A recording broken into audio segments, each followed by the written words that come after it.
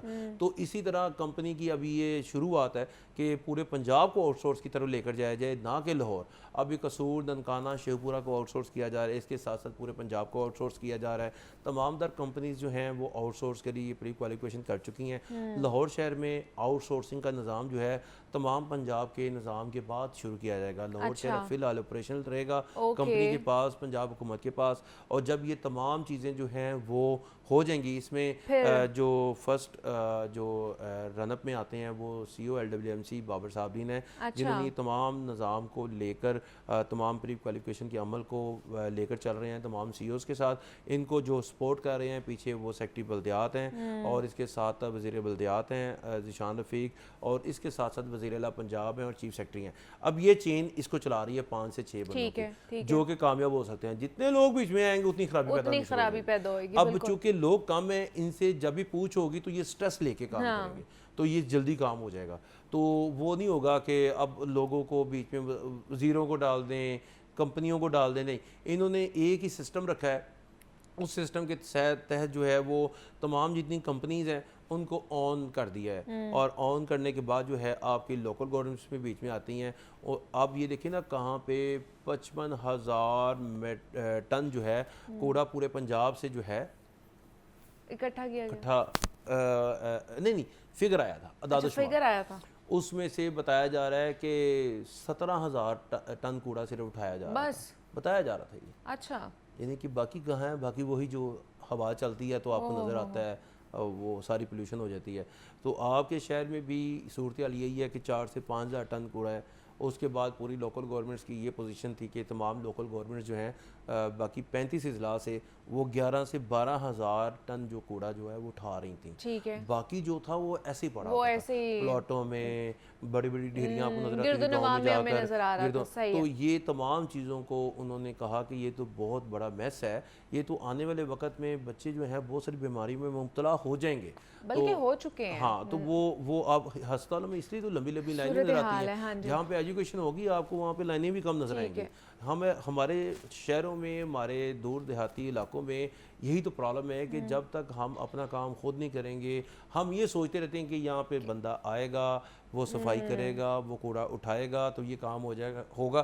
ہم یہ نہیں کہتے کہ ہم آپس میں مل کر کوئی 50-400 روپے اکٹھے کر کے کوئی پیسے لگا دیں کسی کے, تاکہ کوئی ایک بندہ اپنے محلے کے لیے رکھ لے, تاکہ وہ صفائی روزانہ کر دے, کوڑا اٹھا کے لے جائے, اس کو بتائیں کہ فلانی جگہ پہ پھینک رہا ہے. یہ نہیں ہو رہا ہوتا. یہ بس ہم سوچتے رہتے ہیں کہ نہیں یہ سرکار کا ہی کام ہے, اور وہ سرکار بھی کہتی ہے جی ہم اپیل ہی کر سکتے ہیں, گزارش کر سکتے ہیں, اور کچھ نہیں کر ڈنڈے کے زور پہ تو یہ کروا نہیں سکتے ہیں نا. اوبویسلی یہ آپ کے اندر ایک ایمپتھی پیدا ہونی چاہیے کہ ہم نے سرکار کے ساتھ مل کے, حکومت کے ساتھ مل کر اپنے لیے جو ہے نا ایک اچھا ماحول جو ہے وہ کریٹ بھی کرنا ہے, اور اس ماحول کو آگے بھی لے کر چلنا ہے. اپنی نسلوں کے لیے آپ نے وہ ماحول سنوارنا, اور کسی کے لیے تو نہیں سنوارنا. تو یہ اچھا انیشیٹو ہے جو حکومت کی طرف سے لیا گیا ہے, اس پر ہم نے بات کی ہے. ہمارے ساتھ عمران اکبر موجود ہے. عمران صاحب بہت شکریہ, آپ کے وقت تھا کہ آپ یہاں پر آئے, اور اسی نوٹ پر ایک بریک لیتے ہیں, ملتے ہیں اس بریک کے بعد.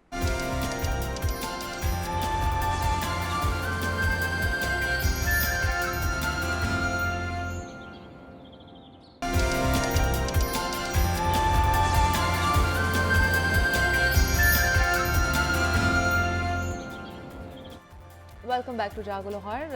جناب, ہم میں سے نا ہر ایک اپنی زندگی کے کسی نہ کسی مقام پر اس سوچ کا شکار ضرور ہوتا ہے کہ آگے کیا کرنا چاہیے.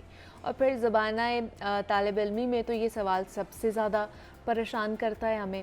ڈگری لے لی اور اپنا انٹرسٹ یہ ڈگری لینے میں تھا یا نہیں, یا پھر نوکری ملے گی یا نہیں ملے گی, یہ خیال بہت بعد میں آتا ہے. بہت سے ممالک میں جو اسٹوڈنٹس ہیں ان کی اس مشکل کو دور کرنے کے لیے کریئر کاؤنسلنگ پر زور دیا جاتا ہے, اور وہاں باقاعدہ کریئر کاؤنسلرز موجود ہوتے ہیں جو اسٹوڈنٹس کو رہنمائی اور مدد بھی فراہم کرتے ہیں. لیکن پاکستان میں باقاعدہ ایسا کوئی ادارہ موجود نہیں ہے.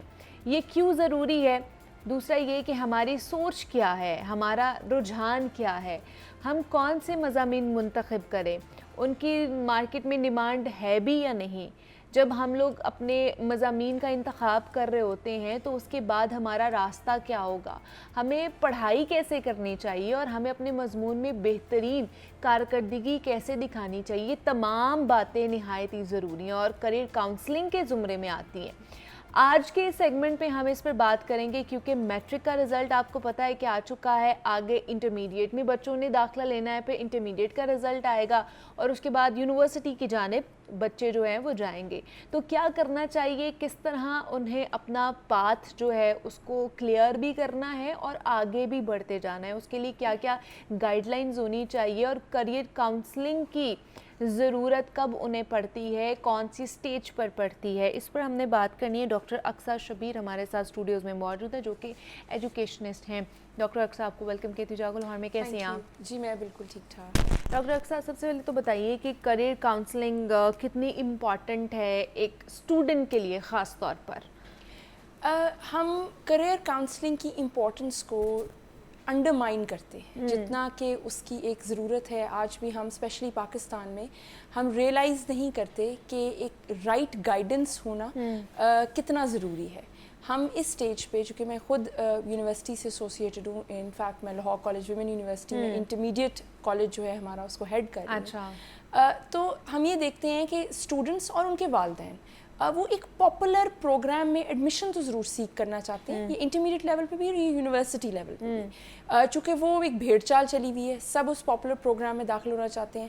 لیکن اگر ان سے آپ یہ سوال پوچھو کہ وہ ڈگری کر کے یا وہ پروگرام پڑھ کر اس کے بعد کیا کرنا چاہتے ہیں، تو اس کا ان کے پاس کوئی کلیئر جواب نہیں ہوتا۔ اچھا، اگر میں آپ کو اس کی ایک اسپیسیفک ایگزامپل بتاؤں، چونکہ ہم ابھی ایڈمیشن کے پروسیس میں انوالو تھے، کہ کمپیوٹر سائنس کا آج کل ایک پھر سے ٹرینڈ بڑھا ہے، جو کہ ٹھیک ہے، مثبت ہے، کیونکہ یہ ایک فری لانسنگ یا اس کی وجہ سے ایک رجحان ہے کہ لوگوں کو لگتا ہے کہ اس سے روزگار کے بہت سارے مواقع پیدا ہوں گے۔